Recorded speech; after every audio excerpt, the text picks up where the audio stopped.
So here is the video for Lesson 8. We are sort of winding toward the end of the course here. We're past the halfway point, so double check your submissions for your grades and everything, particularly the QQC for the readings and the self-reflections, both of which are at the bottoms of each of the PowerPoint presentations.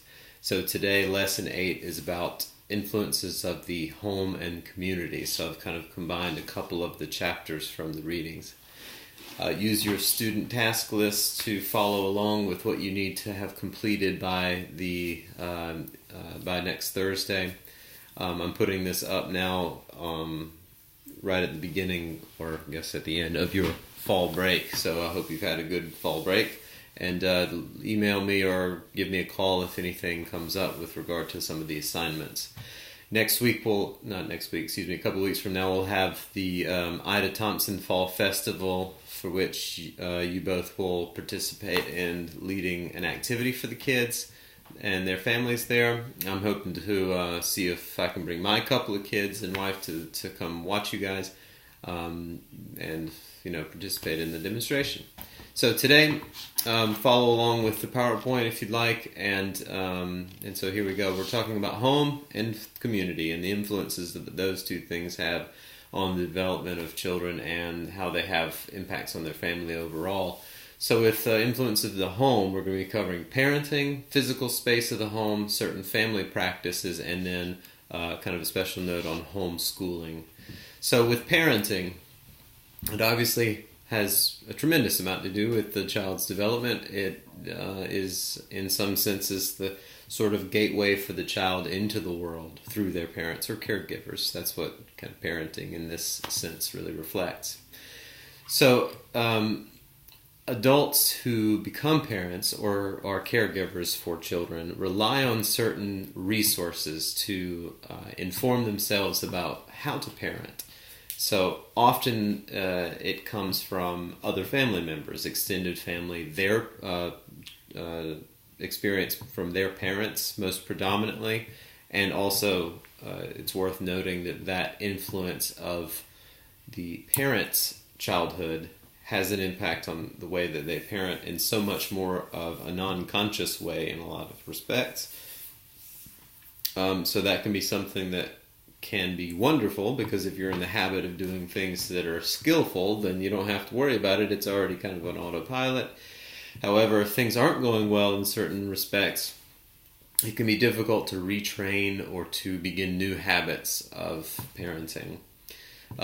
Some parents also look outside of their own family, go to books and magazines and articles and self-help resources and things. Often they'll find a lot of good resources. I know I've mentioned Dan Siegel several times. I'm kind of hooked on the guy because I think he does such a good job of putting forth a lot of scientifically backed and evidence-based information. And he also has a sort of realistic sense of what can be done and how to practically put those things into motion. He's an attachment researcher, so he's a really good one to go to for parenting resources. And he's written several books specifically on understanding yourself as a parent and understanding your children in different ways. The internet has strewn tons of information about parenting and children. Those are wonderful if they're great, good resources, and they're not if they're not. So it might be helpful to work with parents on what they're reading and see if you can influence what that might look like. Parents might also get information from other organizations if they become involved in certain ways in organizations that describe parenting or talk about parenting whatsoever. And so there are lots of advantages and disadvantages to a lot of those resources. It really will depend a lot on the child and parents and their disposition, and it will definitely take a lot of trial and error, as often parenting can, but it can be influenced in a way that allows the errors to be minimized over time, and then that might be where you come in as the professional. So some things about parenting and communication with the child, or especially with the child as an infant. So parents and significant others and other caregivers in the family, they obviously talk to the baby. Babies are hard not to talk to often because they're kind of the engaged new part of a family often. It can, however, be the case that babies are understimulated in verbal and cognitive or social ways. So parent talking to babies is really, really crucial. Social and emotional experiences early in life really set the stage for cognitive and intellectual development later on in life. So it impacts more than just the child's sense of themselves. That's enough, however, to be considered important. It also moves into the way that they socialize with others and the way that they learn and continue to have education. When children move early in life, most all of their movements are reflexive, which means that they don't control their movements by and large. You see a child, an infant, their arms can just kind of be hovering around. They're not deciding to do that. It's reflexive and exploratory. And parents, part of their jobs, somewhat instinctively, thank goodness, is to point out those movements and give the child a sense of meaning to those movements. A child's arms are reaching up toward a mobile, for instance, and the parent might say, "You're reaching for that. You want to grab it, don't you?" And might even help them grab it. When they clutch it, they say, "You got it. You grabbed it." Things like that. It's kind of an outside definition of the internal experience of the child. And that is crucial for the child's then reflecting on themselves, their understanding of themselves. They also, parents introduce babies and children to books, so it's kind of like an inscribed version of talking. Crying is something that all children do, and it's really their first form of communication. Crying, something's wrong. Not crying, everything's fine. It's a binary on or off system. And if the parents can look into that and even describe to them what's happening, describe to the child, "You're really upset, you're hungry, aren't you? Let me help you get something to eat." Or, "That hurt, didn't it? You're crying because that hurt." That also helps the baby identify their emotional conditions, just like helping them describe their physical motions helps them. Parents often introduce the first paper, pencil, crayon, kinds of materials for children to begin to explore that part of their development. Grammar and vocabulary in talking, and really just the volume of talking or the amount of talking in the home, has really been very closely correlated to later development. It happens to be that lower income families tend to speak to the children less per hour. And it's probably a lot of factors that go into why, but one of them might be that they're having to work a little bit more, or there's a lot more stress because there's less money, things like that. And as income increases in general, or statistically, the amount of discussion or conversation, simply the amount of words spoken in the home, increases, and that actually correlates to later success. With bilingual or multilingual families, there's also the phenomenon of code switching. So code switching refers to the moment at which a bilingual set of people sort of just understand with each other that they're going to switch languages. And that is a very personal and idiosyncratic kind of thing to have happen. So if a Hispanic family is discussing something in their native tongue, in Spanish, and then something changes about the scenario, a new member enters who doesn't speak Spanish or doesn't speak much, for instance, one or more of those members might simply naturally move towards speaking the common language of their environment, of English, say. And that's something that you might need to keep in mind. Physical space of the home, it really opens the child to their world in a very, very tactile and perceptual way. The amount of space, indoor and outdoor space, will impact the child's experience of their early life. the kinds of materials, the ways the family uses the space and the materials, those all combined influence the child's, not just their sense of play in terms of how much fun they have, but it also influences their intellectual, their problem solving, their critical thinking, their creative output. All of those things are really heavily influenced by that.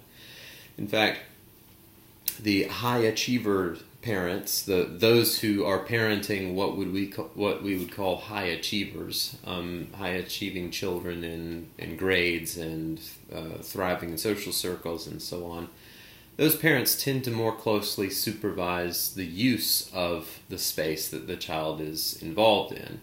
And for you, if you're going to be in any professional setting working with children, the environment is going to be very, very important for multiple reasons. Number one, you'll probably be assessed or inspected for safety and requirements and things like that, so you'll have to be cognizant of it. But also, we know that play and the use of the environment in play is really a main part of how a child learns early on. It's useful to note that the greater the population density of a household, in other words, the more people per square foot, say, or the more people per smaller space, the more the family is subjected to stress on average. And that sort of makes sense if you think about it. Enough people in a smaller amount of space, the stress is going to go up more than likely. Some practices in the home, family practices that are important and worth thinking about. The basic skills of the child are really developed at home first with the families. So basic skills of just how one carries oneself, self-help things like getting dressed, undressing, tying shoes, feeding themselves, and things like that. Role expectations are something that are very specific to families, but also are embedded within a cultural kind of framework, and that involves hierarchical structures. So, like basically, someone who feels their role to be something like a follower in reference to these people in the family, and more of a leader to others. An example might be like an older child and then several younger children. The older child is sort of in the middle tier, so to speak, of that hierarchy, where they answer to mom and dad and grandparents or whoever is in the home, but also they might have more of a leadership role, so to speak, to the younger children. They set examples for them. They might lead them in tasks more often. They might even tell them what to do and supervise it at times. And so the role expectations are set by people in the family. And in a bigger sense, the traditions and rituals of the culture are also a part of that. So children learn what their expectations are based on those things as well.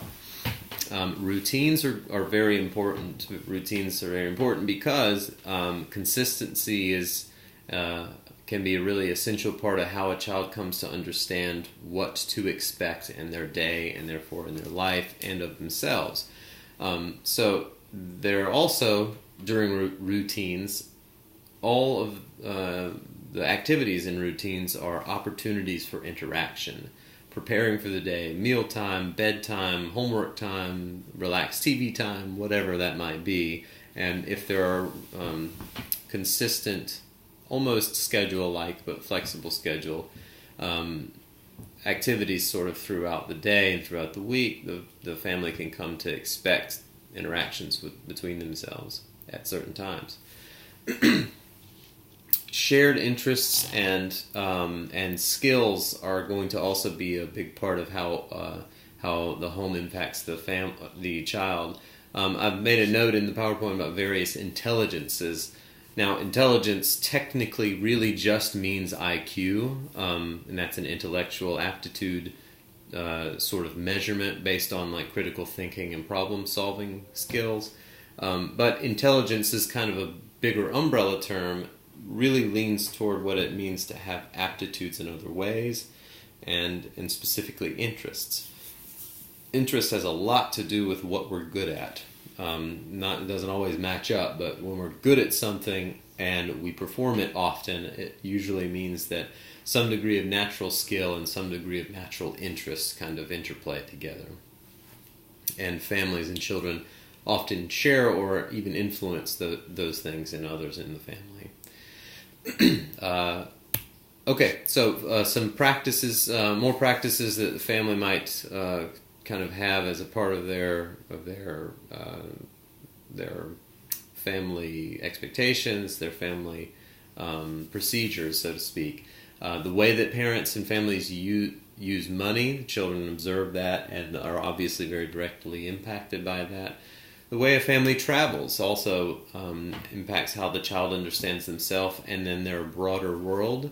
Technology is very much integrated into who we are now as people, and in fact it's worth noting, I put it on the PowerPoint also, that over half of 2-year-olds watch about 2 hours of TV a day.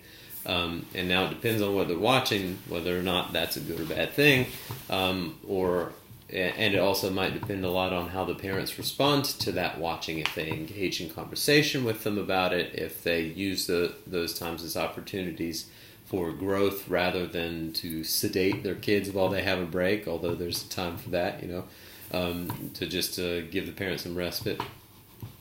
This was an interesting fact out of our reading that 29%, almost a third of the whole U.S. population of those homes have their TVs on most of the time. That sounds like a giant number to me, and so that's worth noting, because it might very well be that that's just a part of a family's way of life, is just to have the TV on all the time. And that can be something that can be suggested by professionals that they take another look at to see if there are better ways to handle TV time.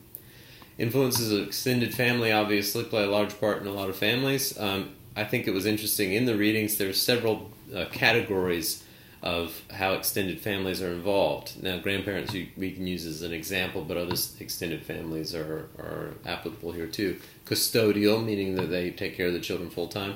Nearby, basically they live around and they see them somewhat often maybe. Distant, they're obviously living away. And distant but emotionally engaged, that's a little bit different. So the distance doesn't have to mean disengaged. All right, a little note about homeschooling. It was very much more common in the past, but more increased regulations on attendance laws changed that a little bit. It did become more prevalent in the 70s again, and it's been growing even more since the 80s. There are 3 curriculum models of homeschooling. One is fixed, where it's basically like you order, as the parent, you order the curriculum, you follow it like you're a teacher. You basically get lesson plans or outlines of lesson plans to follow. Units of study is another form of curriculum, and that's somewhat what it sounds like. Here's the topic and some information to teach, and then the parent basically uses what they know and what they find out to design their own lessons. And then unstructured is basically that the parents work and direct the curriculum the way that they feel is best. And there's varying degrees of freedom in all of those things. It's worth pointing out that 2 types, these aren't the only 2 types, but 2 types of attitudes that parents might have that lead them to decide to homeschool. One would be considered the ideologue, which basically points to a major disagreement or mistrust in the way, the values even, but specifically the ways that public education is run. They just don't think that they do a good job, or don't think that they do a right job or a morally good job. And then there are pedagogues. Pedagogues refer to parents or homeschool parents who think basically that they can provide more of educational opportunities for their kids than they would if they sent them to public school. It's really a mixed bag, of successes and criticisms. You'll have to do your own research to specifically chart out what you think about it in terms of what curriculum is used and other factors like that. But in general, there's not really a decided answer that homeschool's good, homeschool's bad. It's very difficult to say. One major criticism that's worth thinking about is that when a child is homeschooled and not properly socialized with other peers, that can lead to big problems with their social and emotional development, which very much impacts their cognitive development. So lots of parents do a wonderful job having homeschool times, and then even are involved with other homeschool associations so that they take their kids out into those settings. They often do sporting events, arts training in groups, different things like that get them involved with other peers. Okay, so the community influence. We're going to talk about the physical environment. So the community around which within which a child lives. Also the social emotional environments, the media-based communities. So that's more than just localized playing a game on a tablet, say. It's like the way that people group into communities long term. And then the interaction between communities, families, and schools, and that's really a major part of what we're discussing here too. So community influence will obviously vary. If you live in a rural environment where not a lot of tightly knitted community is surrounding you, then you're going to have different influence than if you're in a downtown metropolitan area. So, for example, children who live in more affluent schools, districts, for instance, tend to have a little bit more. Affluent neighborhoods tend to have a little bit more success in schools. So that's worth noting, knowing where your kids are coming from. Physical space. Children overall spend less time outdoors nowadays. That's useful to know. However, outdoor play is really crucial to a lot of different parts of how a child comes to understand themselves. They have a wide range of creative, exploratory, constructive play. They have first-hand experience in a natural setting, which is a different kind of experience overall, to get to know the broader natural environment. Cognitive development and social emotional understanding actually is bolstered and helped quite a lot by interactions with natural environments or simply being outdoors. Human creations and structures also are involved in community environments, and that kind of plants the child more firmly in their community when they see, oh, this is something someone made from my community and it's there. There's a broad range of ways that adults can connect and serve as support means for children and families in communities, agencies, organizations, and especially services, transportation, translation services, health services, things like that. Media-based communities. This is an interesting realm of development because the ways that that online communities develop vary quite a lot, and the ways that they're able to influence a child will be pretty widespread. There's lots of benefits to online communities. There's also lots of potential dangers. Safety rules will really be essential in households so that the child isn't exposed to things that are well above their appropriate age. Also, it's worth thinking about that when a person becomes involved in an online community, it can actually have an effect to change how they think, feel, and behave, to the extent that they act as though they're a different personality within those communities. It's often the case that people will say and do and have reactions to things online that they would never do face-to-face with someone else, or never say face-to-face with someone else, and that's worth noting. Communication and collaboration between these three groups or areas of life, community, family, and school, that will take a lot of different shapes, and your job as a professional might be to see how that might look and how it might be best arranged to serve the child's needs. What's in the community? What does this school have, and where does this family come from to be able to set the environment and provide the opportunities for the child that will lead them toward the most optimal development? Okay, so I want to try to give you guys just a slight bit of a break with some things because you have a couple of things coming up. You'll have your clinical experience project. That's the Ida Thompson Fall Festival. And you'll also have a couple more things coming up, like your children's book, annotated bibliography. And then in a couple of weeks, we'll also be starting on the communication experiments leading up into the communication plan, for which we'll get together and do kind of a role play at the last class. Not to mention the fact that you'll have your research paper, obviously, to be constructing through these last few weeks. So my thought is for this week, for your practice and demonstrate assignments, simply compile a list of community resources that you may need in your back pocket, so to speak, to share with families of young children in the future. I'll put a list of things that I'd like for you to, a list of types of resources I'd like for you to provide: transportation, low-cost healthcare, translation services, community learning opportunities. That's like library read-alouds, other educational programming, gifted and talented programs, and support groups. So take a look online, just see what's out there.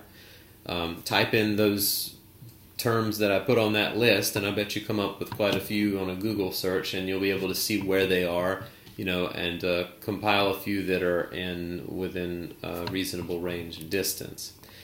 So the 25th is when the Ida Thompson Fall Festival is. It is 5 to 6:30, not 5:30 to 7 like was originally scheduled. I sent an announcement about that somewhat recently, but Linda Lawson, who facilitates that at the school, just let me know that somewhat recently.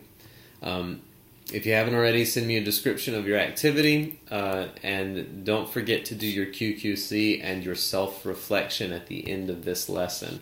Those two things really fold into your participation grade, your professionalism grade, and those things add up quite a lot, as you may have seen on your midterm report, grade report. So, if you have any other questions or anything you'd like to ask me about, or any concerns, anything like that, just send me an email or give me a call, and I will see you at the Ida Thompson Fall Festival on the 25th.